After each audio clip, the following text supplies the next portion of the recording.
ইব্রাহিম আলাইহিস সালাতু ওয়াস সালাম তার বিবি আর সন্তানকে রেখে সেখান থেকে চলে গেলেন। মরুভূমির মধ্যে সন্তানকে নিয়ে বিবি হাজেরা সাথে অল্প কিছু খাবার আর অল্প কিছু পানি, একদিন, 1.5 দিন, 2 দিন, 3 দিন এই খাবার আর পানি খাইতে খাইতে শেষ।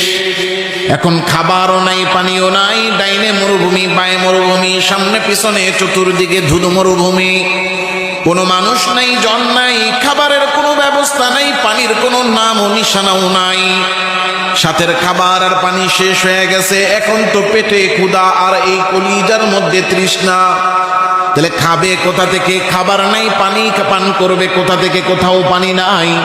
কিন্তু মা তো কষ্ট সহ্য করে, কিন্তু ছোট্ট শিশু ইসমাঈল তার পেটের মধ্যে যখন ক্ষুধা লেগেছে আর কলিজায় যখন পানির পিপাসা লেগেছে, তখন সে ক্ষুধাও সহ্য করতে পারে না, পিপাসাও সহ্য করতে পারে না। ছোট্ট শিশু ইসমাঈল ক্ষুধা আর পিপাসায় কান্না শুরু করে দিয়েছে। বিবি হাজেরা, মা হাজেরা যখন দেখলেন ছোট্ট শিশু ইসমাঈল পানির জন্য কান্না শুরু করে দিয়েছে, মা এবার পেরেশান হয়ে মরুভূমির মধ্যে পানির খোঁজ করা শুরু করেছে। মরুভূমির এই পাশে যায় একবার, ওই প্রান্তে যায় একবার, কিন্তু কোথাও পানি পায় না, কারণ মরুভূমির মধ্যে তো পানির কোনো নাম নিশানা নাই। আয় রে হায়, কত দৌড়াবো, দৌড়ে কোথায় গিয়া পানি পাবো? দৌড়াতে দৌড়াতেও তো ক্লান্ত লাগে, কিন্তু পানির তো কোনো নাম নিশানাও দেখা যায় না। হঠাৎ করে চোখ পড়লো, পাশেই 2টা সুন্দর বড় বড় পাহাড় দেখা যায়। একটার নাম হলো সাফা, আরেকটার নাম হলো মারওয়া। বিবি হাজেরা চিন্তা করলেন, আমি যদি দৌড়ে যাই কত দূর যাব, কিন্তু যদি পাহাড়ের উপরে উঠি তাইলে চতুর্দিকে কি আছে না আছে তা দেখা যাবে। এই চিন্তা করে তিনি সাফা পাহাড়ের উপরে উঠে গেলেন। সাফা পাহাড়ের উপরে উঠে চতুর্দিকে তাকাইয়া দেখেন কোনো দিকে পানি নাই। তাড়াতাড়ি কইরা আবার নামলেন, নাইমা গিয়া মারওয়ার উপরে উঠলেন। মারওয়ার উপরে উঠা চতুর্দিকে তাকাইয়া দেখেন কোথাও পানি নাই। এবার ছোট্ট শিশু ইসমাঈলের দিকে তাকাইয়া দেখেন শিশু ইসমাঈল কান্না করে, এদিকে ছেলে কান্না করে, আর পাহাড়ের উপর থেকে পানি দেখা যায় না। কিন্তু মা হাজেরা তিনি নিরাশ হন না, মারওয়া থেকে নেমে আবার উঠেন সাফায়, তাকাইয়া দেখেন কোথাও পানি নাই। এবার তাকাইয়া দেখেন শিশু ইসমাঈল কান্না করে, সেখান থেকে নেমে আবার উঠেন মারওয়ায়, আবার তাকাইয়া দেখেন পানি নাই। এইভাবে একবার নামেন আর একবার উঠেন, এইভাবে সাফা আর মারওয়ায় 7টা চক্কর দিলেন। প্রতি চক্করের পরেই দেখেন শিশু ইসমাঈল পিপাসায় কান্না করে।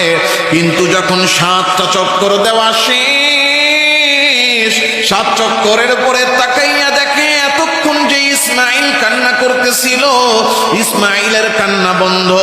কোথা থেকে যেন একটা মেঘের টুকরা এসে ইসমাঈলের ছায়া দেয়, আর ওই ছায়ার মধ্যে ইসমাঈল বসে বসে হাসে আর খেলা করে। ইসমাঈল যেখানে পা ফালায় সেখানে মরুভূমির তল থেকে বালু ভেদ করে পানির ঝর্ণার ফোয়ারা বসে। বিবি হাজেরা, মা হাজেরা তাকায়া দেখলেন ইসমাঈল যেখানেই পা ফলায় সেখান থেকেই পানি বের হচ্ছে। তাড়াতাড়ি দৌড়ে গিয়া পানিগুলারে বাঁধ দিয়া আটকাইলেন। এই যে মরুভূমি, এই মরুভূমির মধ্যে মানুষের বসবাসের জন্য সবচেয়ে গুরুত্বপূর্ণ পানি, বালুর নিচ থেকে সেই পানির ব্যবস্থা করে দিলেন কে? আল্লাহ তাআলা রব্বুল আলামিন। এখানে একটা কুয়া দিলেন, বলেন তো কুয়াটার নাম কি? জমজমের কুয়া আল্লাহ এই মরুভূমির মধ্যে দিয়ে দিলেন। এখন মা আর সন্তান বাঁচবে না মরবে? বেঁচে থাকার জন্য সবচেয়ে গুরুত্বপূর্ণ জিনিস যেটা পানি, সেটার ব্যবস্থা আল্লাহ করে দিলেন।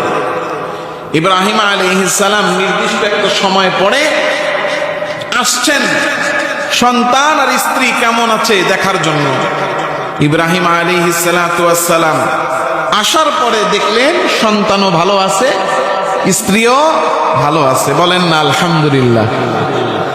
এই জমজম কুয়ার পাশেই আল্লাহ তাআলা রব্বুল আলামিন বলতেছেন, ওই যে নূহ আলাইহিস সালাতু ওয়াস সালামের প্লাবনের সময় একেবারে চূর্ণ বিচূর্ণ হয়ে গেছে কাবা ঘর, যেটার অস্তিত্ব বিলীন হয়ে গেছে, চূর্ণ বিচূর্ণ বললে তো বেয়াদবি হয়, আল্লাহ মাফ করেন।